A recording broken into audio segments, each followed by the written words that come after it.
Now we're going to head east and try to get some hiking in on a 1 mile loop course in the Heart's Content old growth area.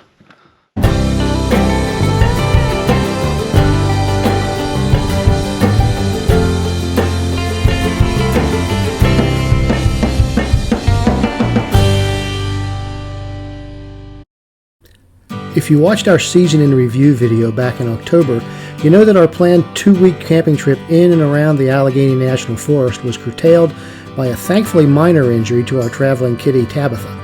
With only a couple of days to wander in the National Forest itself, we had to limit our travel to what were for us must-see things and put others off for a return trip someday. Your choices might vary. We decided to give equal time to the industrial heritage and the natural history of this beautiful but once heavily industrialized region. For natural history, the Heart's Content Old Growth Forest was our must-see choice. Hikes to the popular scenic overlooks on the Rimrock and Jake's Rocks trails will have to wait for a return trip. The fact that the drive to the overlook trailheads would force us to deal with long delays due to road construction in Warren, which we had already experienced on our trip to the Lucy Desi Museum, was also a factor. The industrial history must-see was an out-of-the-way remnant of the Pennsylvania oil industry that I had visited almost 20 years ago, located a short distance south of the Bradford Ranger Station, and that's where we're going now. We'll then make a brief stop at the outskirts of Kane to check out a forlorn little railroad depot on the way to Heart's Content, which we'll hike through in the next episode after this.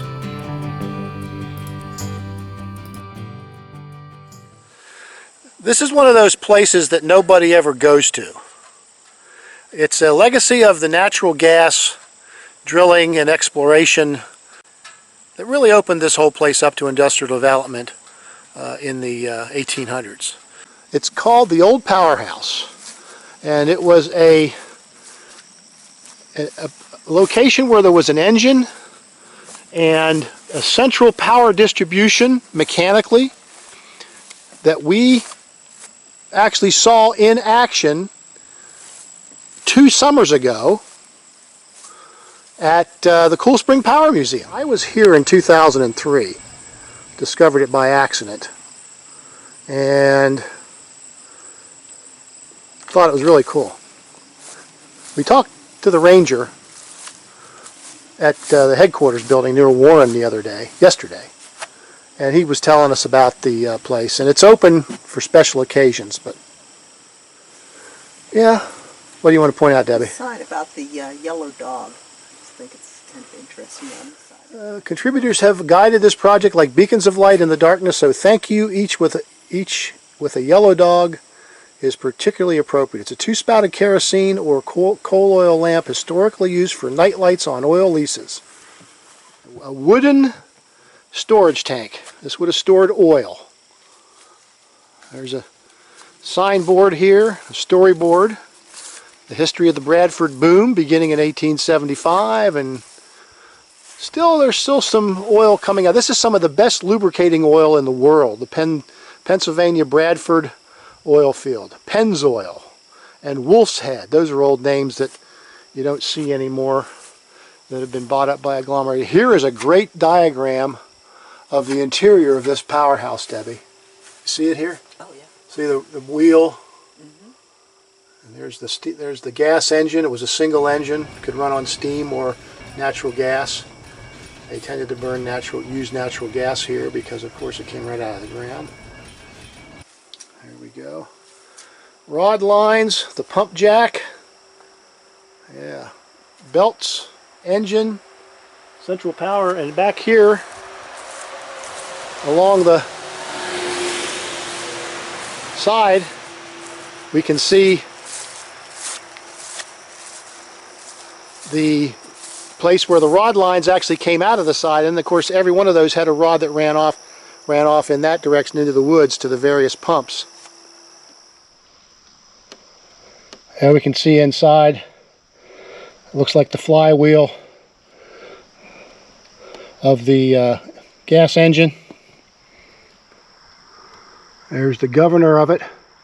See the 2 little balls there to the right? That's the governor. Oh, looking at it now from the highway side. And this is that big wheel that we saw on the diagram,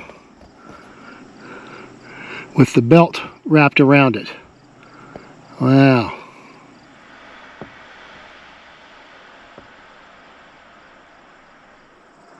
Those are counterweights for the rod pulling system.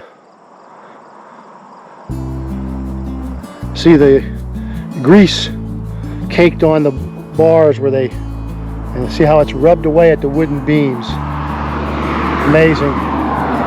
19th century technology. Neat. Okay, let's head off to see if we can hike Heart's Content Trail without getting rained on.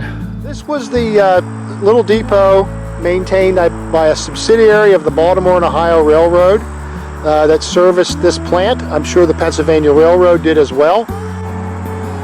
This is the site of a large lumber processing operation. There was a lumber yard here. You can see the cyclone sawdust filter there, and bulk storage tank probably for sawdust. I believe there was a tannery here at one time as well. I've got some insurance maps from my research years ago that show this is a massive facility extending from here off to the right, which is in the direction of the south toward Ridgeway in Elk County. We're in McKean County. I wanted to stop and document this because I noticed there are deliberately cut holes in the roof. And that means if this thing isn't maintained and in a better condition in the future, it's not long for this world. This must have been the railroad side, although it looks like the station's been, looks like the station might have been actually moved and put on a new lot. Because it looks like maybe here was a concrete platform over here. This might have been where the roadbed came. I think we're on the railroad. But you see there's a little pavement there. Yeah, windows broken out on the track side. Oh well. There's the old B&O depot in Kane, Pennsylvania.